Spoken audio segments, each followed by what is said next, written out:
Bonjour les secondes. Aujourd'hui, nous allons utiliser la fonction def_return avec la possibilité d'étudier si un nombre est pair ou pas. Et dedans, on va inclure une boucle si qui va faire un test. On sait que la boucle si permet de faire un test. Si la condition est vraie, alors on fait ça. Si la condition n'est pas vraie, alors on fait autre chose. Donc on va faire la fonction pair, on va l'appeler pair, d'accord? Simplement je l'appelle pair, je crée le nom que je veux dans le dossier. Alors cela me permet, comme je le crée, de savoir. Alors avant de commencer le programme, on va réfléchir. Donc si un nombre est pair, eh bien le test va être suivant. Si je divise un nombre pair par 2, je sais que je vais faire des paquets entiers. C'est-à-dire que si je divise 12 divisé par 2, il y va 6 fois et le reste c'est 0, puisqu'on sait que 12 est pair. Donc si un nombre est pair, le reste de la division de ce nombre par 2 sera 0, et s'il est impair, le reste de la division de ce nombre n par 2 sera 1. On sait toujours que le reste de la division est inférieur au nombre qui divise, c'est-à-dire que par exemple si je divise par 5, je peux avoir comme reste 0, ou 1, ou 2, ou 3, ou 4, mais jamais 5. Si je divise un nombre par 2, les restes peuvent être 0 ou 1. Donc on va réfléchir là-dessus. Et il y a une fonction en Python qui s'appelle modulo, et le reste de la division utilise la fonction modulo, c'est-à-dire ça s'écrit avec pourcentage. Donc je fais def, je fais un espace, je mets pair, d'accord, j'ouvre une parenthèse, je mets n, et j'oublie pas de mettre les 2 points derrière, parce que la fonction def nécessite les 2 points. Donc, je fais le test et on va voir qu'on peut faire des erreurs dans l'écriture pour apprendre justement à se corriger. Donc, je prends un nombre et j'utilise la boucle si. Donc, if le reste de la division. Donc, n. Alors là, attention, n modulo 2. Alors, quand on compare l'égalité, on fait égal, égal. Parce que sinon, quand on met égal, ça veut dire il va prendre la valeur. Le test d'égalité, en Python, c'est un double égal. Donc 0.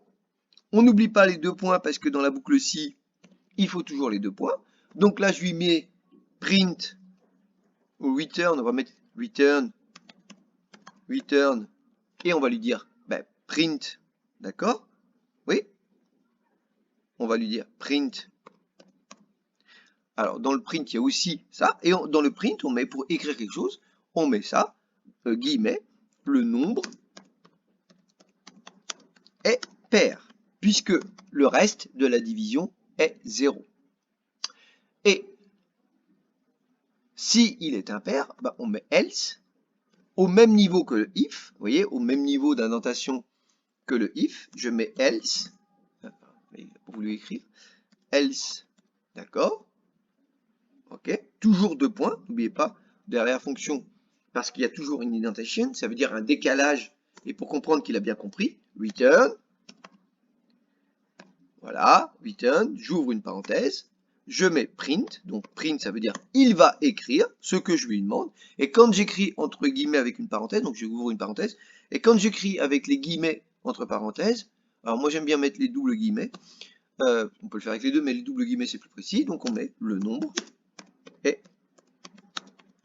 impair. Alors comme j'ai utilisé la fonction print, vous voyez, et que je suis en replete, ça change de couleur. Vous voyez que les fonctions sont en violet, le print est en violet, alors que les fonctions qui sont les fonctions principales, d'accord, les applications principales, restent en bleu. Et ce qu'on écrit dans le print, ça passe en rouge. Donc on va tester le programme. Peut-être que j'ai fait une erreur dans l'écriture, mais je vérifie. Pour vérifier, je fais run. Donc là, il me met, donc je mets, vous voyez bien qu'il n'y a pas d'erreur, donc pair, je mets, parce que pour définir la fonction, parce que je l'ai appelée paire, je mets un nombre 91, je ferme la parenthèse, je fais entrer, et là, il me dit, il y a une erreur, ligne 1.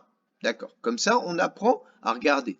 Donc, c'est le modulo. Et oui, vous avez vu l'erreur? Regardez, donc il n'y avait pas d'erreur sur la fonction, mais j'ai mis grand N au lieu de mettre petit n.